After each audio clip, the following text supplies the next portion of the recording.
we were discussing problem characteristics and I'm sharing my screen for that.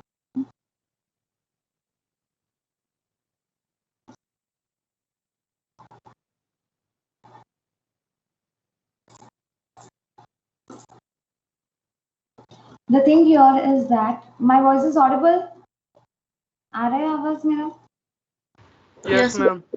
Yes, ma'am. The third thing here is that the third characteristics is the problem universally predictable or not? Okay, that is the third characteristics. Now, what do you mean by the problem is universally predictable by or not? Okay. So let's take the example of chess game. So in chess game, if I am taking one move, okay, so I cannot predict that I'm going to win this game or I'm going to lose this game, because my whole game solution depends on the move of opponent, the opposite player. So what the opponent makes a move, after that I will make another move, and this will go on until we get a checkmate condition. So your whole game depends on decisions taken by the opponent player. So solution to that problem is totally unpredictable. You cannot predict what will be the next state of my particular game. It can be anything, because next state of your game is totally dependent on the other player playing with you. But in eight puzzle problem is played by a single player. You know what will be your next state, or in fact you will be knowing that what will be your next few states. You will be having some kind of strategy with you. So this kind of problem is universally predictable problem. You can tell that this is going to be the solution. As it is a one player game, you can predict the next state of your particular solution. Okay, but in chess you cannot predict it, because it totally depends on the other person playing with you. So whatever the second player makes the move, your whole next decision, your next state would be dependent on that move. So some problems are universally predictable, some problems are not universally predictable. The fourth point that we need to discuss over here is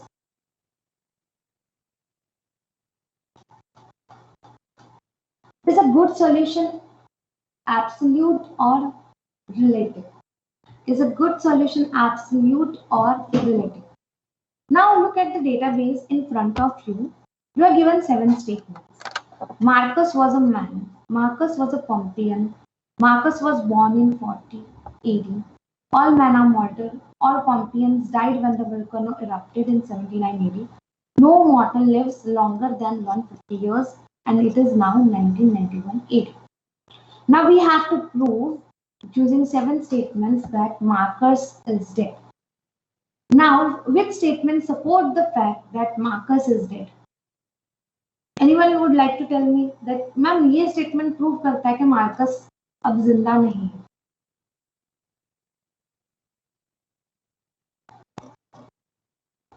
Fifth one. All Pompeians died in the volcano erupted because Marcus. Second, third, and fifth. Second, third, and fifth. What about fourth statement? All men are mortal, and no mortal lives longer than 150 years. What about fourth and sixth statement? And it is now 1991 AD. So 3, 4, 6, 7. If you consider these 4 statements, then also Marcus is dead. Got it? What I'm trying to say over here is that for proving Marcus is there are 2 ways. And we figure it out that there are 2 ways to tell that Marcus is dead. The solution here is not absolute. It is real. It is relative. See, if you are getting more than one solution to your problem, then the problem solution type is relative, not absolute. Absolute would be the only thing that you are getting only one solution for, only the best one. Okay. Here, what you are doing is that I have been proving Marcus that Marcus is dead in one way, other is proving in another way. Both the things are same. So more than one solution to my problem is there, and both are acceptable. Just a second.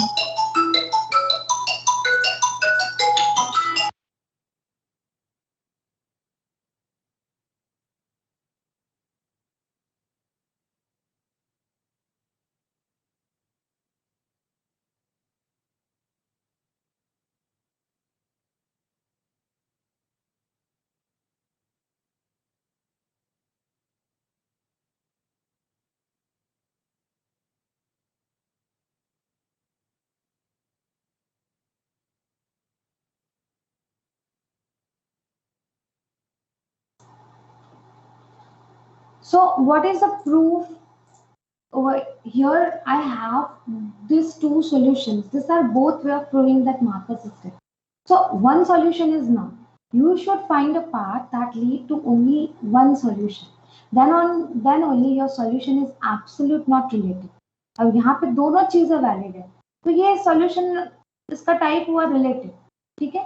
अब यहाँ पे क्या बोला है ये problem में कि shortest route find करो, ठीक है। शॉर्टेस्ट रूट फाइंड करो मतलब हमारे भले दो सॉल्यूशन है लेकिन एब्सोल्यूट है, मुझे सिलेक्ट तो 7750 वाला ही करना है।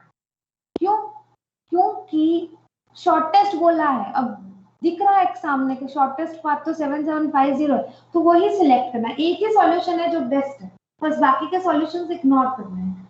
So this is an absolute solution, okay.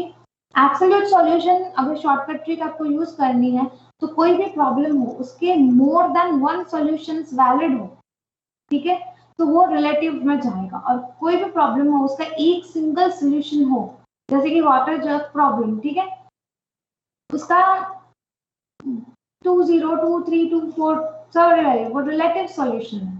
और अगर आप कोई एक पजल प्रॉब्लम देखो start state and goal state, तो वो एब्सोल्यूट में जाता है, एक ही सॉल्यूशन है इसका, स्टार्ट स्टेट दिया है वैसा ही गोल स्टेट आना चाहिए, तो एब्सोल्यूट सॉल्यूशन में जाएगा। So if you are having only one solution then it becomes absolute. If you are having more than one solutions then it becomes relative, okay. The next characteristics is the solution a state or a path. So let me explain you this with the example of chess. Now what happens that you have won the game of chess. अब मैं अपने chess के solution को क्या बोलूंगी कि ये state है या पाथ है, एक सर्च टेक्निक है या तो फिर एक रूल्स एप्लीकेबल करके मुझे डायरेक्ट आंसर मिला। अब वैसा तो है नहीं चेस में। चेस में आपने मूव किया, सामने वाले ने मूव किया, आपने मूव किया, एक और मूव लिया, सामने वाले ने मूव किया, तो ये पूरा पाथ बनता है। आपका इनिशियल स्टेट से लेके आपका गोल स्टेट तक का पूरा एक पाथ बनेगा। तो सॉल्यूशन टाइप कौन सा होगा? पाथ होगा। कंपेयर देन अदर प्रॉब्लम्स, ये एक स्टेट नहीं हो सकता। उसका जस्टिफाइड रीजन मैं आपको बताती हूँ। यहाँ पे देखिए चेस प्रॉब्लम, ठीक है, क्या बोला है हमने कि is the solution a state or a part to the state. See for natural language understanding some of the words are different interpret causes ambiguity. To solve the problem we need to find interpretation only what's necessary. So chess winning state describe the path to state. So it is a kind of path problem. अगर इसको simple Hindi language में आपको कुछ बोलूं तो इसका मतलब ये होता है कि मुझे स्टार्ट स्टेट से लेके एंड स्टेट तक जाने के लिए जो भी मैंने रास्ता अपनाया है, I am having a winning situation, तो वो जो पूरा पाथ है वो कंसिडर करना है और उसकी वजह से ये एक सॉल्यूशन पाथ टाइप का होगा ना कि स्टेट टाइप का, ओके। लेट मी सी, मेरे पास कोई और एग्जांपल है जहाँ पे स्टेट टाइप का आपका सॉल्यूशन जा रहा है। Everywhere it is a searching path. Even in travelling salesman problem भी क्या करते हैं कि हमारा ट्रैवलिंग सेल्समैन प्रॉब्लम है ना, वो भी सर्चिंग पाथ है, क्योंकि हम लोग एक सिटी से लेके नेक्स्ट सिटी तक जाते हैं। तो मुझे कैसा प्रॉब्लम, मैं आपको एग्जांपल ऐसा ढूंढूंगी जिसमें मुझे ये क्वेश्चन का आंसर स्टेट मिले ना कि पाथ मिले, ठीक है। पाथ वो स्टेट मतलब क्या आपने रूल अप्लाई किया, you directly get the answer, आपको कोई इनिशियल स्टेट से लेके गोल स्टेट तक ट्रैवल नहीं करना पड़ रहा है। आपने जस्ट एक सिंपल इक्वेशन है जिसमें वैल्यू डाली और आपको आंसर मिल गया, तो that is a state. But path क्या होगा कि आपको इनिशियल स्टेट से लेके गोल स्टेट तक का पूरा रिकॉर्ड मेंटेन करना रहेगा, तो वो कहता है आपका पाथ टाइप ऑफ सॉल्यूशन है, ना कि state type.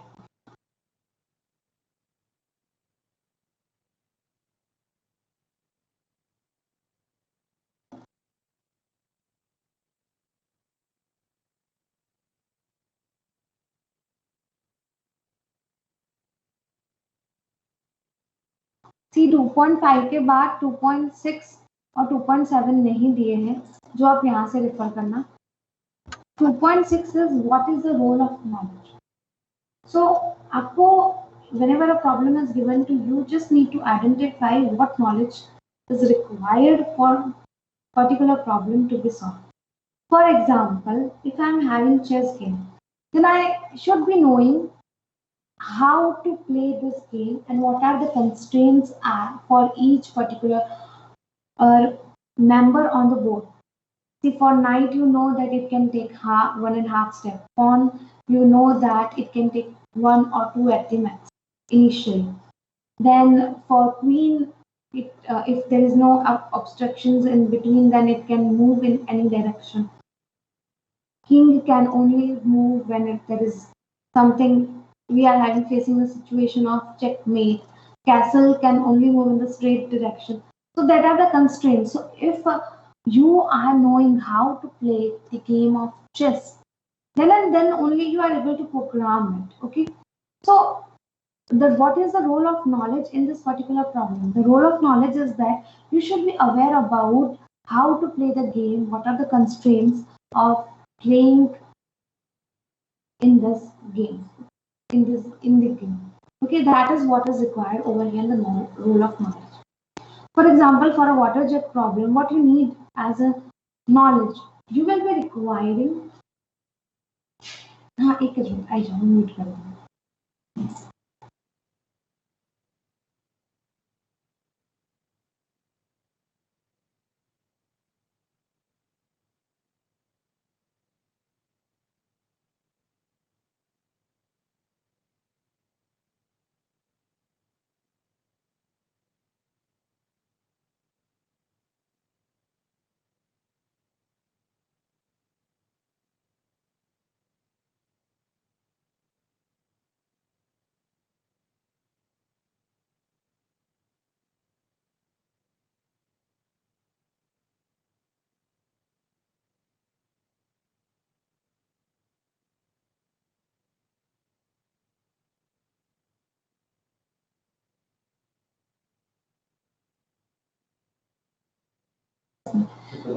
So now, students, I'll just catch up with you within 5 minutes. 5 minutes only. Okay?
Sorry, students, for the interruption.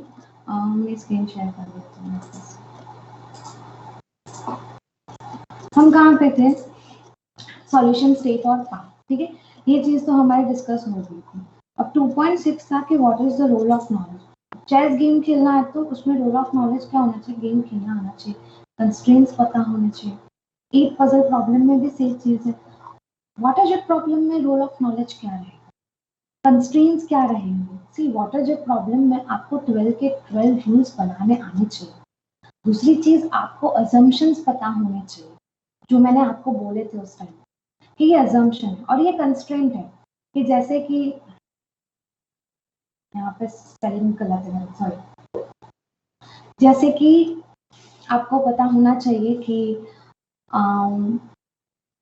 Water जब प्रॉब्लम है तो उसके लिए आपको 12 रूल्स पता होने चाहिए, अजम्पशंस होने चाहिए, और मेरे पास कोई मेजरमेंट्स एंड मार्किंग्स नहीं।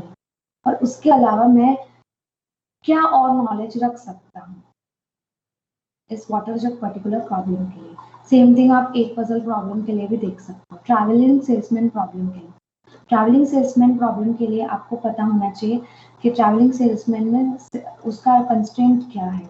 वो एट अ टाइम एक ही सिटी विजिट कर सकता है, एक सिटी को एक से ज्यादा टाइम विजिट नहीं कर सकता।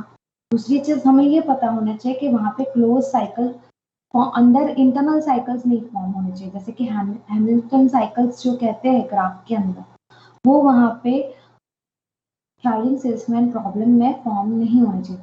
मतलब मैं 2 से 3 गई तो 3 से 2 वापस नहीं जा सकती, यानी कि क्लोज साइकिल्स, इंटरनल जो क्लोज साइकिल्स होते हैं वो ट्रैवलिंग सेल्समैन प्रॉब्लम के अंदर नहीं होने चाहिए। ठीक है, so that is the role of knowledge in travelling salesman problem. Missionaries and cannibal, ये प्रॉब्लम के लिए मैं आपको बोलूंगी, आप स्पेसिफिकली इसकी प्रॉब्लम स्टेटमेंट खुद से सर्च कीजिए।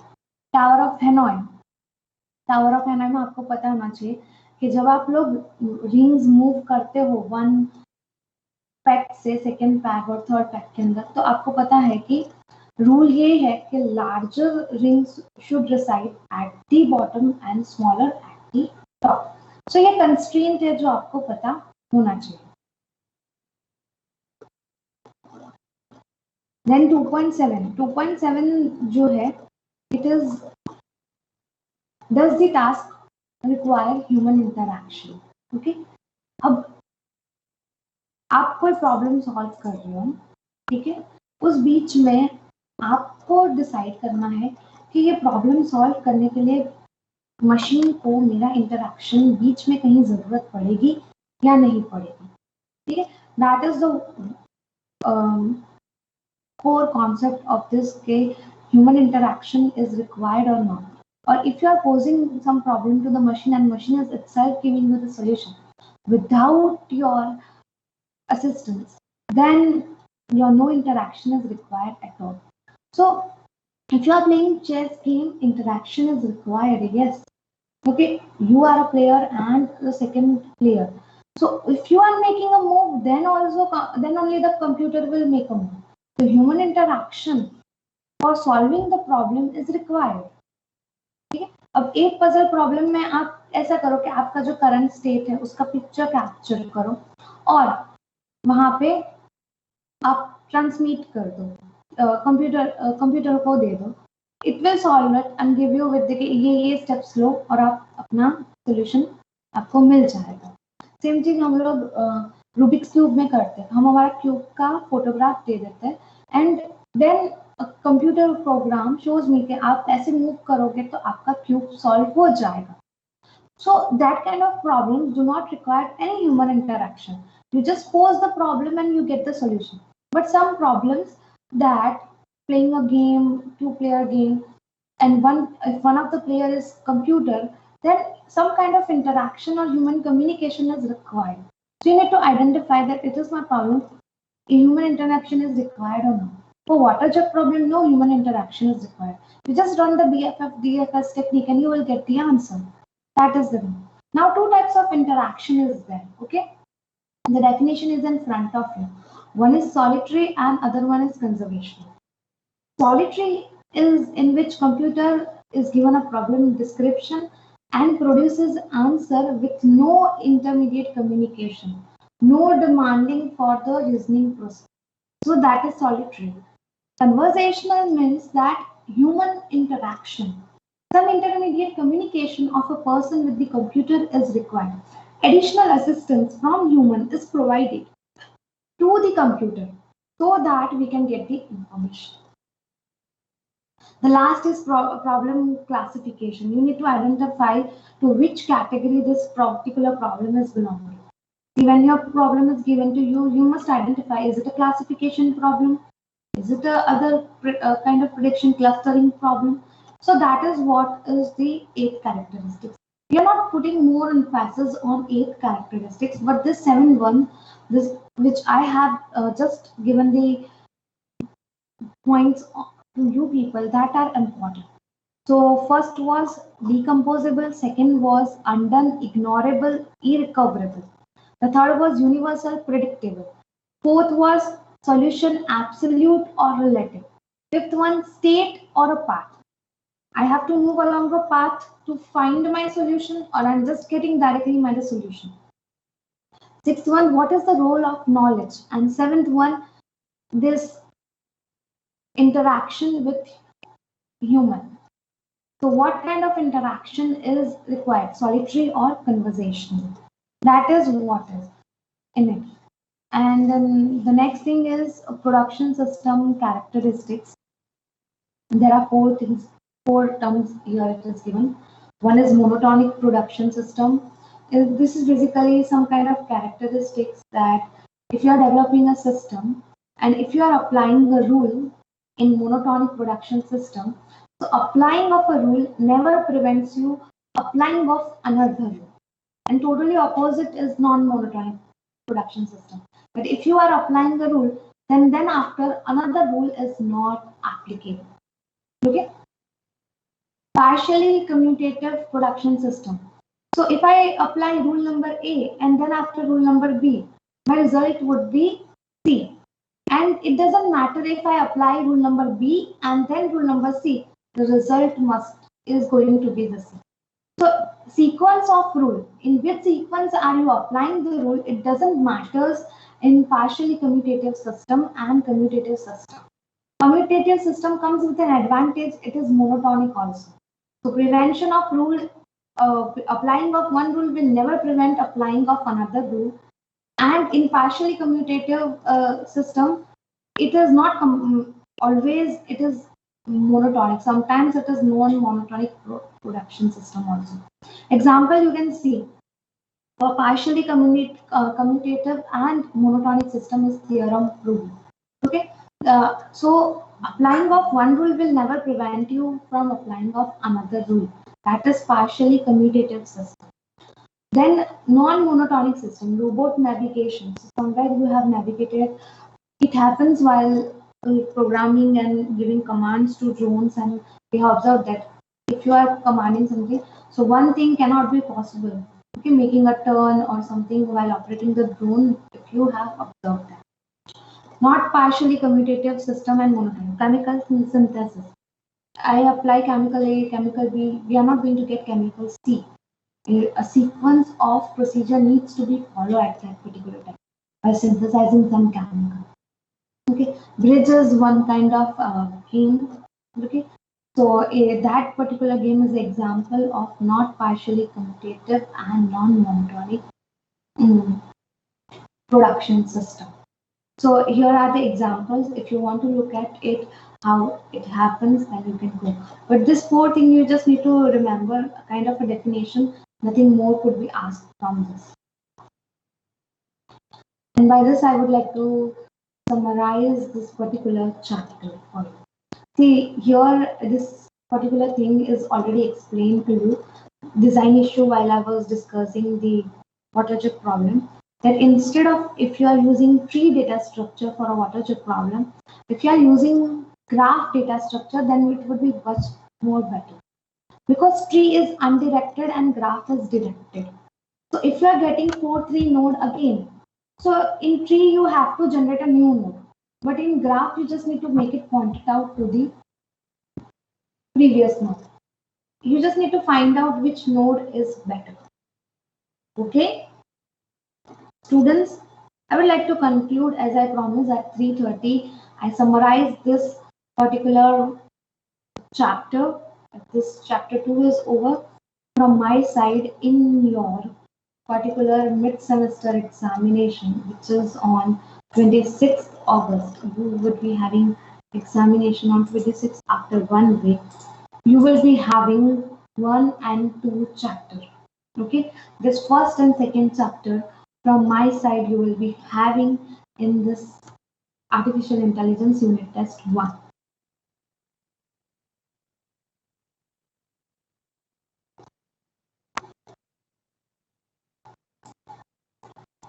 Okay, students. Yes, ma'am. Okay, I'm terminating the meeting.